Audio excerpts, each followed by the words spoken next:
بیوہ نے ایک چھوٹی ٹکیا بنائی اور الیاس کے پاس لائی۔ ہمارے لیے آج کی پہلی تلاوت ملوک کی پہلی کتاب اس کا 17 باب 10 سے 16 آیات تک۔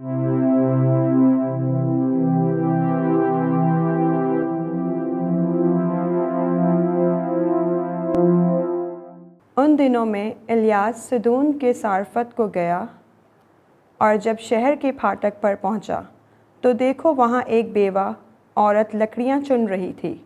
تو اس نے اس کو بلایا اور کہا کہ برتن میں مجھے تھوڑا پانی دے تاکہ میں پیوں۔ تو وہ لینے کے لیے چلی۔ تب اس نے اس کو پکارا اور کہا کہ میرے لیے اپنے ہاتھ میں روٹی کا ایک ٹکڑا بھی لیتی آنا۔ اس نے کہا، زندہ خداوند تیرے خدا کی قسم، میرے پاس روٹی نہیں مگر ایک مٹھی بھرا آٹا گھڑے میں ہے اور تھوڑا سا تیل کپی میں، اور دیکھ میں کچھ لکڑیاں جمع کر رہی ہوں تاکہ گھر جا کر اپنے لیے اور اپنے بیٹے کے لیے کچھ پکاؤں اور ہم کھائیں پھر مر جائیں۔ تب الیاس نے اس سے کہا، مت ڈر، گھر جا اور جیسا تو نے کہا ہے کر، لیکن اس میں سے پہلے میرے لیے ایک چھوٹی ٹکیا بنا اور میرے پاس لا، اور بعد اس کے اپنے لیے اور اپنے بیٹے کے لیے بنا، کیونکہ خداوند اسرائیل کا خدا یوں فرماتا ہے کہ آٹے کا گھڑا خالی نہ ہوگا اور تیل کی کپی میں کمی نہ ہوگی، جس روز تک کہ خدا روئے زمین پر می نہ برسائے۔ تب وہ گئی اور جیسے الیاس نے اس سے کہا کیا، اور الیاس اور وہ عورت اور اس گھر کے لوگ بہت دنوں تک کھاتے رہے، اور آٹے کا گڑھا خالی نہ ہوا اور نہ کپی کا تیل ختم ہوا، بمطابق خداوند کے کلام کے جو اس نے الیاس کی زبان سے فرمایا تھا۔ پاک کلام کے پڑھے اور سنے جانے پر خدا کی برکت ہو، خدا کا شکر ہو۔ جماعتی جواب، اے میری جان خداوند کی حمد کر۔ یہ خداوند ہے جو ابداً وفادار ہے، جو مظلوموں کا حق محفوظ رکھتا ہے۔ وہی بھوکوں کو روٹی کھلاتا ہے، خداوند اسیروں کو رہا کرتا ہے۔ جماعتی جواب، اے میری جان خداوند کی حمد کر۔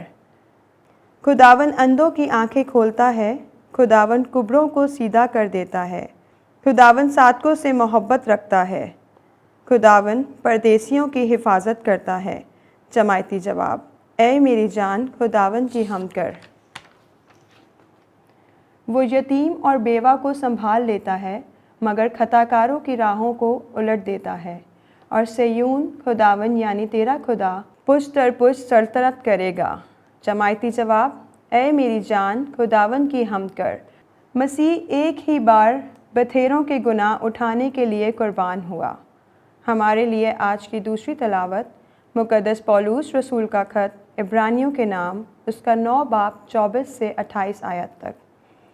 اے بھائیوں، مسیح اس ہاتھ کے بنائے ہوئے مقدس میں داخل نہیں ہوا جو حقیقی مقدس کا نمونہ ہے، بلکہ آسمان میں، تاکہ اب سے خدا کے روبرو ہماری خاطر حاضر رہے۔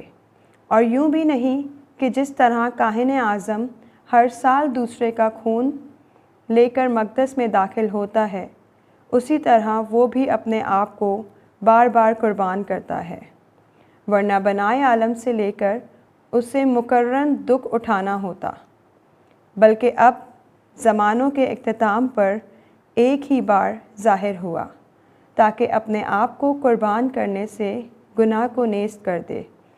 اور جس طرح آدمیوں کے لیے ایک بار مرنا مقرر ہے اور اس کے بعد عدالت کا ہونا، اسی طرح مسیح بھی ایک ہی بار بتھیروں کے گناہ اٹھانے کے لیے قربان ہو کر دوسری بار بغیر گناہ کے ان کو دکھائی دے گا جو نجات کے لیے اس کی راہ دیکھتے ہیں۔ پاک کلام کے پڑھے اور سنے جانے پر خدا کی برکت ہو، خدا کا شکر ہو۔